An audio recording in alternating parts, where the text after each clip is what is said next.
बिस्मिल्लाहिर्रहमानिर्रहीम। अस्सलाम वालेकुम नाज़रीन, इरफान हाशमी आपको शो में खुशामदीद कहता हूं।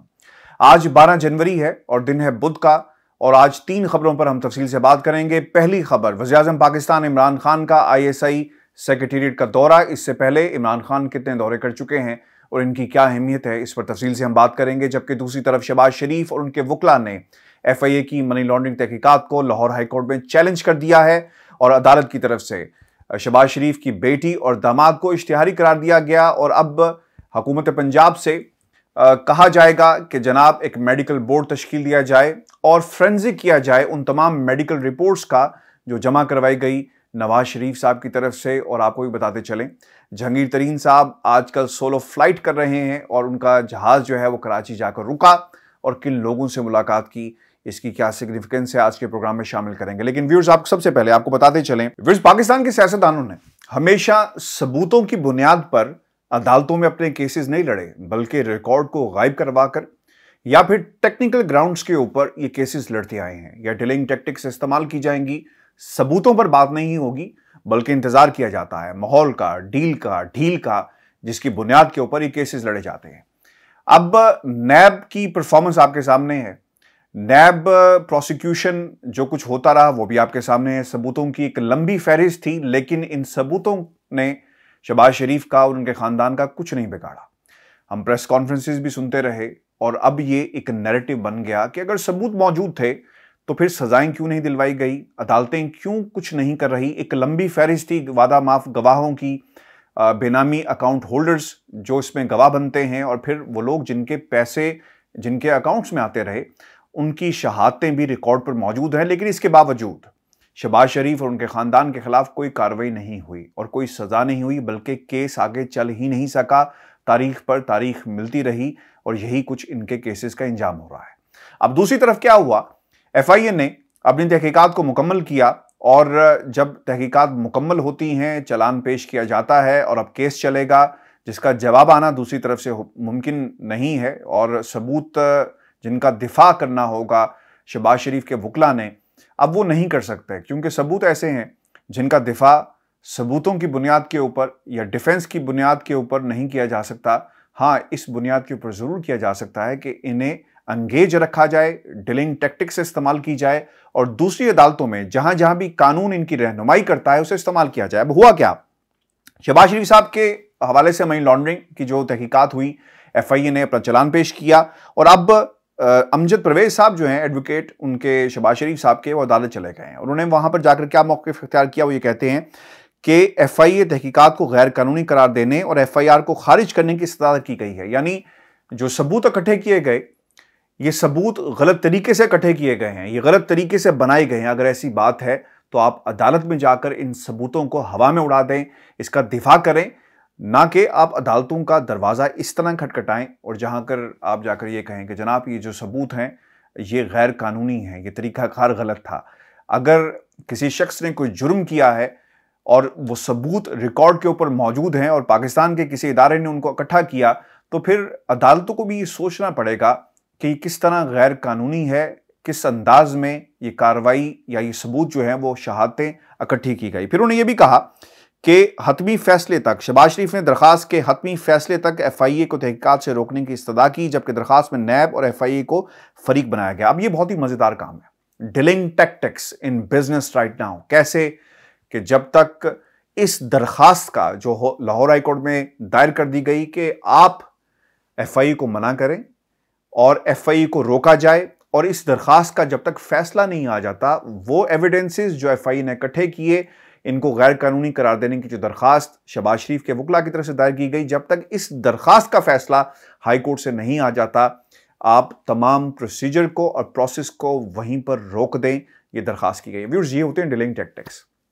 जो पाकिस्तान के गरीब अवाम समझ नहीं पाते, और फिर इसको बुनियाद बनाकर प्रेस कॉन्फ्रेंसेस की जाएंगी, और वो जो सेकंड बल्कि थर्ड टियर है लीडरशिप की पाकिस्तान मुस्लिम लीग नून के अंदर या फिर किसी भी जमात के अंदर, जब ये जो थर्ड टियर होता है लीडरशिप का, वो प्रेस कॉन्फ्रेंसेस करती है, टास्क दिए जाते हैं। शाम के जो प्रोग्राम्स में किसने कहाँ बैठना है, जो खिड़कियाँ खुलेंगी, इन खिड़कियों से किसने झांकना है और कौन सी आवाज़ लगानी है, इस बात का फैसला किया जाएगा। और फिर कहा जाएगा, देखा अगर सबूत सच्चे होते, सबूत रिकॉर्ड पर मौजूद होते तो इनका फैसला हो जाता। देखो, हम तो अदालत में मौजूद हैं, अपना केस लड़ रहे हैं और हाई कोर्ट भी मौजूद है। इन बारीकियों का पाकिस्तान की आवाम को नहीं पता कि किस तरह एक प्रोसेस को, एक तहकीकात को रोकने के लिए एक दूसरी दरखास्त दायर कर दी गई है शहबाज शरीफ साहब की तरफ से। अब इसमें मजीद क्या कहा गया कि बदनीति पर तहकीकात की गई, जेल में शामिल तफ्तीश भी किया गया।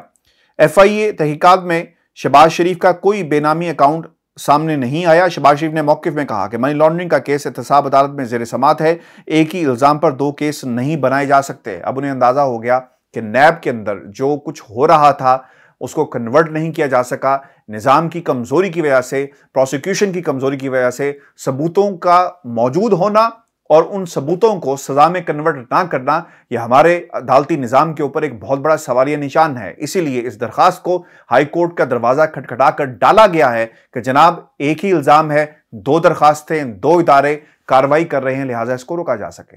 अब इसको डिलेइंग टैक्टिक्स के तौर पे व्यूअर्स इस्तेमाल किया जाएगा और यह मामला यहां पर नहीं रुकेगा, बल्कि आप देखेंगे अगला 1.5 साल और 1 साल गुजर जाएगा और फिर इलेक्शन का वक्त आ जाएगा और फिर नारा क्या होगा कि सबूत मौजूद नहीं थे। अगर पिछले 5 वर्षों में सबूत होते तो उनको अदालतों के जरिए साबित कर दिया जाता। अगर आपको ज्यादा मसला है, अदालत चले जाएं और इन सबूतों को हवा में उड़ाकर रख दें, पर खर्चे इसके उड़ा दें कि जनाब ये जो सबूत, जो शहादतें, जो वॉल्यूम्स इकट्ठे किए गए, इसका हकीकत से कोई ताल्लुक नहीं है, बल्कि ये एक इमरान सीरीज है जो पाकिस्तान तहरीक इंसाफ की तरफ से अदालतों के सामने पेश की गई है। और वो लोग जिन्होंने इमरान सीरीज पढ़ी होगी उन्हें अंदाजा होगा कि उसमें किस तरह के कारनामे थे। इसको हकीकत इसमें कुछ नहीं बल्कि एक अफसाना है, एक रोमानवी कहानी है, एक क्राइम सीरीज है और ये एक इमरान सीरीज है।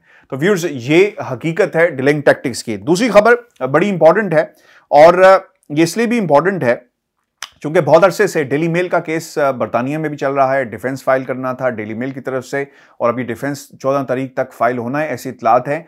मेरी आज कुछ लोगों से बात भी हुई और वो ये कह रहे हैं कि डेफिनेटली इसको फाइल किया जाएगा, लेकिन अब तक की इतलात के मुताबिक डिफेंस फाइल नहीं हुआ और 14th इज द डेट जो मांगी गई थी डेली मेल के वकला की तरफ से।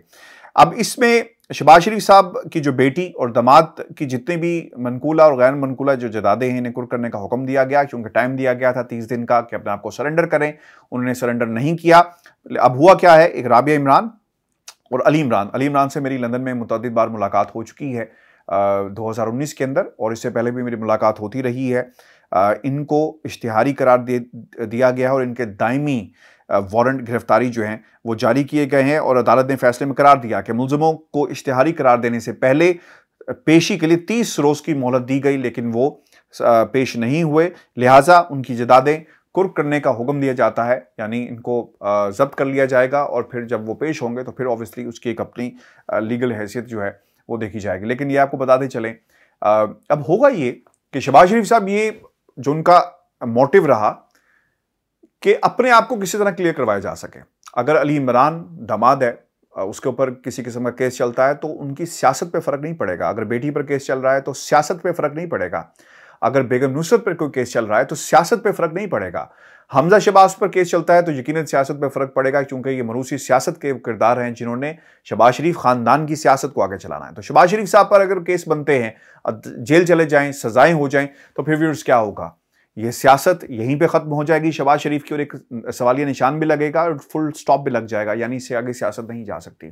तो इसलिए शहबाज शरीफ साहब अपने आप को क्लीन चिट दिलवाना चाहते हैं निज़ाम के ज़रिए, अदालतों के ज़रिए और डील के ज़रिए। ये सब कुछ हो रहा है पसे पर्दा, इसलिए ये दरख्वास्त दायर की गई कि एक जगह एक ही जुर्म जो 2 केसेस नहीं बनाए जा सकते और जो इल्ज़ामात हैं और जो इंक्वायरीज की गई हैं इसकी नौयत एक जैसी है, लिहाजा इस केस को यहीं पे ख़त्म किया जाए। अब हाई कोर्ट का इस पर देखना होगा कि फैसला व्यूअर्स क्या आता है। व्यूअर्स, आपको भी बताते चलें कि नवाज शरीफ साहब के हवाले से सोशल मीडिया के ऊपर काफ़ी अरसे से लोग बात करते रहे कि 2019 से यहाँ पर मौजूद थे, लेकिन इसके बावजूद वो पाकिस्तान नहीं गए। अपना इलाज 3 माह उन्होंने बहुत ही एग्रेसिवली यहाँ पर करवाया, बहुत सारे अस्पतालों का वो दौरा भी करते, लेकिन अब क्या हुआ। और मैंने कुछ दिन पहले आपको ये खबर भी दी थी कि वफाक ने फैसला किया है कि वो नवाज शरीफ को मुल्क में वापस लाने के लिए और वो मेडिकल रिपोर्ट्स जो बरतानिया से नोटराइज करवा कर पाकिस्तान के अदालतों के अंदर और जो दी गई ये कहाँ पर स्टैंड करती हैं। चूंकि मेडिकल रिपोर्ट्स में और वो जो पेपर लिखा गया डॉक्टर लॉरेंस की तरफ से, ये भी सवाल किया जा रहा है कि वो कितनी सही हैं और कितनी गलत हैं, क्योंकि एक आपका नॉलेज होता है जो आपको रिकमेंडेशंस देता है आपकी एग्जिस्टिंग सिचुएशन के ऊपर, जो आपकी मेडिकल सूरत हाल है कि जनाब आपने सफ़र नहीं करना, आपने बाहर नहीं जाना, आपने भागना नहीं है, आपने बेड रेस्ट करना, ये तमाम चीज़ें जो आपका नॉलेज आपको सजेस्ट करता है। तो वो मेडिकल रिपोर्ट्स पेश की गई। अब इन मेडिकल रिपोर्ट्स की नौयत क्या है, because I am not a doctor, लेकिन जो खबरें हमारे पास मौजूद हैं, जो मीडिया में रिपोर्ट होती रही, जो नवाज शरीफ साहब के अपने पर्सनल नॉलेज डॉक्टर अदनान बाहर आकर कहते रहे, उसकी बुनियाद के ऊपर मैं आपसे ये बात कर रहा हूं कि इसका अब फोरेंसिक होगा। जब हम फोरेंसिक की बात करते हैं तो वो रिपोर्ट्स जो पाकिस्तान में जमा करवाई गई, पाकिस्तान की अदालतों में जमा करवाई गई, जितनी भी करवाई गई, जिस हद तक करवाई गई, वो खबरें, वो मेडिकल रिपोर्ट्स अब पाकिस्तान के डॉक्टर्स जो बोर्ड बनाएंगे, हुकूमत पंजाब जो बनाएगा, वो उसे चेक करेगा कि क्या वाकई नवाज शरीफ की हालत ऐसी है कि वो वाकई बरतानिया में रहें, और जो रिकमेंडेशंस डॉक्टर की तरफ से की गई इन रिकमेंडेशंस में क्या हकीकत है। और अब ये देखना होगा कि पाकिस्तान के डॉक्टर्स ज़्यादा काबिल हैं या डेविड लॉरेंस काबिल है, और किस की रिपोर्ट्स ज़्यादा मुस्बत हैं। क्योंकि अब ये भी हो सकता है, माजी में आपने सुना था कि ये पाकिस्तान की अदालतें नहीं हैं जनाब, ये बरतानिया की अदालतें हैं, और यहाँ से हमें गवाही दी गई, हमारी सदाकत की गवाही बरतानिया की अदालतों ने भी दे दी। अब ये आपको सुनने को मिलेगा कि ये पाकिस्तान के डॉक्टर्स नहीं हैं जनाब, ये बरतानिया के डॉक्टर्स हैं, और बरतानिया के डॉक्टर से ये गवाही आई है। तो अब इसको चेक किया जाएगा कि जो रिकमेंडेशंस डॉक्टर्स की तरफ से दी गई, और पिछले कुछ अरसे में जब से नवाज शरीफ साहब सियासी तौर पर बहुत ज़्यादा एक्टिव हैं, वो क्या पाकिस्तान जा सकते हैं या नहीं जा सकते, और अब वो बरतानिया में क्यों रुके हुए हैं, मेडिकल ग्राउंड्स जिस बुनियाद के ऊपर अदालतों में उन्हें भेजा गया यहाँ पर, उसका जायजा लिया जाएगा। व्यूअर्स, एक बड़ी ज़बरदस्त किस्म की कन्फ्यूजन है, ये भी याद रखें। आप अदालत के पास जब जाते हैं तो आपको अपनी दरख्वास्त के अंदर मुद्दा लिखना पड़ता है, और जब तक उसको उस दरख्वास्त के अंदर नहीं लिखा जाता वो रिकॉर्ड का हिस्सा नहीं बनता। नवाज शरीफ साहब मुतादिद बार तकरीरें करते रहे, जो मर्जी करते हैं, लेकिन वहां पर अदालत में ये सवाल उठाया जाएगा कि देखें, इन बुनियादों पर नवाज शरीफ को बाहर जाने दिया गया, और पाकिस्तान में उनका इलाज हो सकता था, लेकिन इसके बावजूद वो बरतानिया गए, वहां पर उन्होंने अपना किस किस डॉक्टर से इलाज करवाया और उसकी हैसियत क्या है, और उन ग्राउंड्स के ऊपर क्या अब वो मजीद वहां पर रहेंगे या नहीं रहेंगे। वहां पर ये बात कही जाएगी सप्लीमेंट्री तौर पर कि नवाज शरीफ साहब बिल्कुल ठीक है, और नवाज शरीफ साहब ने वहां पर पॉलिटिकल एक्टिविटीज शुरू कर दी। अब मसला ये है, क्योंकि अगर ये बात रिकॉर्ड पर ना लाई जाए तो इसको रिकॉर्ड पर ना लाने की सूरत में डिस्कस भी नहीं किया जाएगा। जजेस भी टेलीविजन देखते होंगे, पाकिस्तान की अदालतें भी टेलीविजन ज़रूर, अखबारात भी पढ़ते होंगे, ट्विटर के ऊपर भी होंगे, तो उन्हें ये मालूम है कि नवाज शरीफ साहब बरतानिया में क्या सियासत कर रहे हैं, क्योंकि सोशल मीडिया के ऊपर उनकी टीम बहुत उन्हें एक्टिव रखती है, जिंदा रखती है सियासी तौर पर। तो ये चीज़ रिकॉर्ड के ऊपर जो अदालत के लाई जाएगी वही ज़ेर बहस आएगी, और वहाँ पर हुकूमत पंजाब से जो अब ये बात कही गई कि एक बोर्ड तश्कील दिया जाएगा जो जायज़ा लेगा, वो इसलिए दिया जाएगा क्योंकि टर्म्स क्या थी जिसकी बुनियाद पे नवाज शरीफ बाहर गए, 8 वीक्स की वजह क्या थी, और अगर मज़ीद रहना है तो क्यों रहना है, जस्टिफाई करना पड़ेगा। और ये भी ऐन मुमकिन है कि पाकिस्तान के डॉक्टर्स और बरतानिया के डॉक्टर्स इंडिपेंडेंट कोई बोर्ड बन जाए और कहा जाए कि जनाब बताया जाए नवाज शरीफ साहब कितने बीमार हैं, क्यों बीमार हैं, और उनकी बीमारी का भी अब फ्रेंजिक हो। ये भी कुछ नहीं कहा जा सकता, मेडिकल बोर्ड इन रिपोर्ट्स का फ्रेंजिक जो है व्यूअर्स वो ज़रूर करेगा। आखिर में आपको बताते चलें, जो इंपॉर्टेंट खबर थी, वज़ीर-ए-आज़म पाकिस्तान इमरान खान ने ISI सेक्रेटेरिएट का दौरा किया है, और आर्मी चीफ भी उनके हमरा थे, और उनका जो इस्तकबाल था वो lieutenant general DGISI Nadeem Ahmed Anjum ने किया, और इस मौके पर वफाकी वज़रा भी उनके साथ थे, और बहुत ही इंपॉर्टेंट मीटिंग है वो इसलिए भी कि अफगानिस्तान की सिचुएशन आपके सामने है, और लोग शायद पाकिस्तान की सियासत के अंदर और सियासी मंजरनामे पर इतने महव हैं, हमारे अपने मसाइल इतने ज़्यादा हैं कि उन्हें ये मालूम नहीं होता कि इस वक्त बॉर्डर्स पर क्या हो रहा है। तालिबान की जो पॉलिटिकल एक्सेप्टेंस है पूरी दुनिया में वो कहाँ पे स्टैंड करती है, और फिर जो इस वक्त क्राइसिस, ह्यूमन क्राइसिस बनने जा रहा है अफगानिस्तान के अंदर, उसकी क्या सूरत हाल है, और फिर बाढ़ का मामला बहुत ही इंपॉर्टेंट है। फिर इंटरनेशनल प्लेयर्स कहाँ पर स्टैंड करते हैं, और अमेरिका पाकिस्तान के साथ इस वक्त किस तरह के मामलात और किस तनाजुर में अपने ताल्लुकात को देख रहा है। जब इमरान खान साहब जो हैं वो चाइना का दौरा करेंगे, बहुत ही इंपॉर्टेंट है। और ये भी हमें याद रखना होगा, विंटर ओलंपिक्स से उसकी बड़ी अहमियत है। पाकिस्तान ने वो जो डेमोक्रेटिक कॉन्फ्रेंस हुई अमेरिका के अंदर, उसमें शिरकत नहीं की, उसकी अपनी वजूहात थी। और अब पाकिस्तान जा रहा है विंटर ओलंपिक्स, ऑब्वियसली उसकी एक अहमियत भी है, और इमरान खान चाइना जाएंगे, और ये जो नया ब्लॉक है इसकी भी अपनी सिग्निफिकेंस है।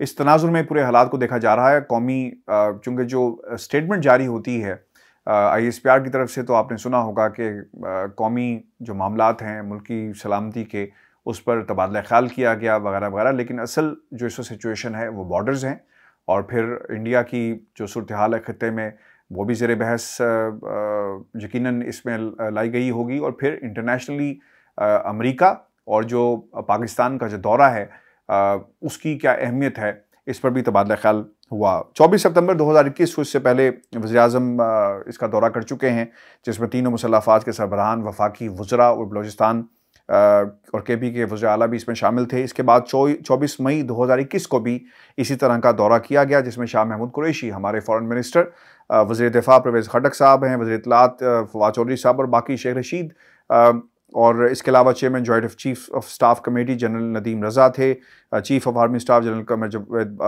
Bajwa, chief of naval staff admiral Mohammad Amjad Khan Niazi, और chief of air staff air chief marshal Zaheer Ahmed Babar ने इस हवाले से इससे पहले जो दौरा हुआ उसमें शिरकत की है। तो ये हमारी आज की खबरें थी, लेकिन ज़्यादा ज़्यादा आपको बता दें कि जहांगीर तरीन साहब का आज चूँकि खबरें बहुत सारी थी, तो मैंने कोशिश की कि थोड़ा थोड़ा इस पर जो है वो हक़ाइक़ पर रोशनी डाली जाए और आपके सामने हक़ाइक़ रखे जाए।